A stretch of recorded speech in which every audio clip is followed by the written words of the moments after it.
Okay, I'll tell you about the last one we had this evening. Before I do that though, I think we need to acknowledge the kitchen for the amazing food tonight and the amazing food matches. So thank you for listening, team. Brilliant. We'll sneak back a couple of glasses of wine for you to enjoy. Fantastic, thumbs up. So the last one is our Moxie Sparkling Shiraz. So the name's a little bit strange, a bit like Dowie Doole. And this wine sort of started out, we had a US distributor, and this was in the sort of late 90s, and Sparkling Shiraz was massive, and they came up with this brand, and they said, let's call the wine Moxie, which apparently in the US is slang for a go-getting female that won't take any shit and gets what she wants and all this sort of stuff. So we had this Sparkling Shiraz called Moxie, and we sent a container order over to them, big volume for Dowie Doole. Went really well, sold out, 3 months, rang us up, said, we want another container.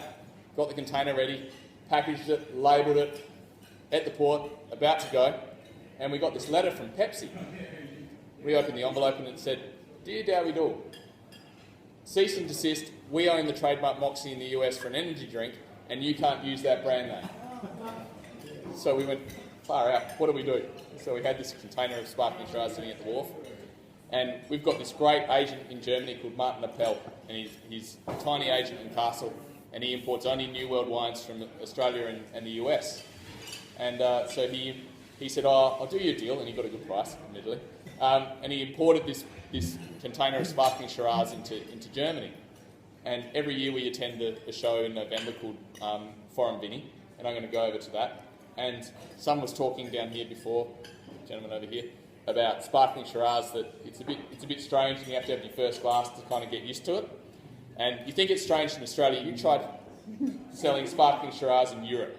They look at you like you're an alien. Like, what the hell have you done, you weird Australian, put bubbles in a Shiraz? But we've been doing this now for 10 years. We've been attending this Foreign Vinny show. And now we have these people, they come up to the stand and they're like, Chris, do you have the Moxie? And it's like, it's like an addiction. And so, do you have the Moxie? And so we sell 90% of this wine in Germany, but we love it. And what we did as well was we originally when we first started making this, it was all made from current vintage Shiraz, very young Shiraz. And when you have CO2 through the secondary fermentation in the wine, it makes the tannin really hard. CO2, tannin don't like one another. It becomes really aggressive. So one way to fix that is to have some very old wine in the blend, and that reduces the total amount of tannin in there. So we thought, how can we get some old wines, some back vintage Shiraz into the blend? And I was talking to Norm Doole one day. He said, well, every year we've made reserve Shiraz, I've bottled off some Magnums, but I've never done anything with them. They're sitting in the cellar. So we had a weekend at the winery, and we basically got all these old Magnums and reserve Shiraz, pulled all the corks on them, checked if they were cork tainted or not, and then tipped them back into barrels.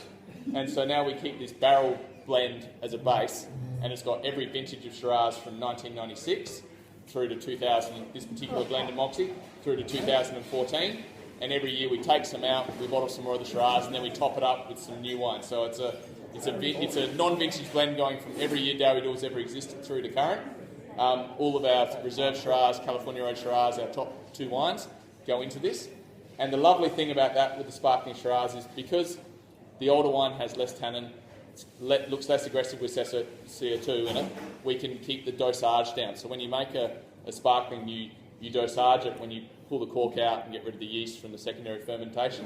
You add back some liqueur or sugar into the wine to balance it. And so if it's very young Shiraz, your dosage rate with sugar will be 50, 60, 70 grams per litre residual sugar. This is 20 grams residual sugar. So it's much, much lower with that older Shiraz material.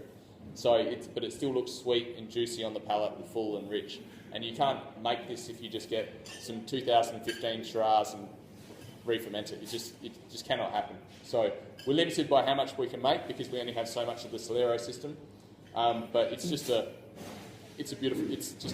thing of passion, I guess, that we put together and we make every year, and we keep evolving it. So, and hopefully you can see that complexity, that sort of young Shiraz with vibrancy of fruit, the leather and sort of spice and roundness that you get from the old material, and how soft and velvety the wine looks. So, it's so as a note to finish on, we spoke Dowie Doole, strange name, serious wine, and hopefully this shows that we're a little bit strange. We get old magnums of Shiraz and we put them back in the barrel and we do some crazy stuff and blend Sauvignon Blanc and Chenin Blanc together. But we also take what we do very seriously, and we're committed to making quality wines like this, and hopefully they shine through in the bottle. So thank you all for coming this evening. Thank you, Andrew, for having us. Thank you to Chris and his team in the kitchen for letting us be here and have the lovely foods matched to our beautiful the wines tonight.